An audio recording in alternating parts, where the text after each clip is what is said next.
1927, Lake Michigan, Chicago. Buckminster Fuller, 32 years old, bankrupt, disgraced, alcoholic. His daughter just died. Standing at the edge of the water, contemplating suicide.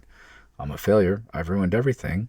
My family would be better off with the insurance money. And then a question emerged. What could a penniless, unknown individual accomplish that large organizations and governments cannot? He's standing at the edge of suicide. And instead of asking, why me, or how do I escape this pain, he asks, what can I create that's worth the life I have? What can I make that makes life worth living? Fuller didn't get an answer to that question that night.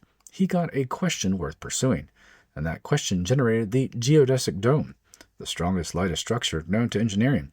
Dymaxion principles, doing more with less. The world game, how to make Earth work for 100% of humanity. Operating manual for Spaceship Earth, and 50 years of relentless creation. Questions don't just find answers. Questions create reality. When you ask, what's wrong with me, you generate evidence of wrongness. When you ask, how do I escape this, you generate escape fantasies. But when you ask, what can I create a life worth living for, you generate purpose. The question itself is creative, not because it gives you information, but because it directs your attention towards what wants to emerge. Fuller called this comprehensive anticipatory design science. I call it asking a question that pulls you forward instead of pushing you down. You're asking questions right now, always. Most people ask, why is this happening to me? How do I avoid pain? What's wrong with me? Why can't I have what they have? These questions generate victimhood, avoidance, inadequacy, comparison, because questions generate what they seek. Ask what's wrong, and your brain will find evidence of wrongness. Ask what's possible, and your brain will find evidence of possibility.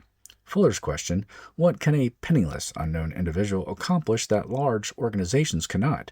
That question presupposes that you have a unique capacity. Something wants to be created through you, and limitations are actually specifications. Fuller didn't save himself through willpower. He saved himself through a better question. He stood at the edge of Lake Michigan, asked, what can I create worth living for? And spent the next 50 years answering, not with words, with geodesic domes, with world games, with structures that housed millions. The question was the answer, not because it told him what to do, because it generated a life worth living. Fuller asked, what can I create? Questions don't just find answers. Questions create reality.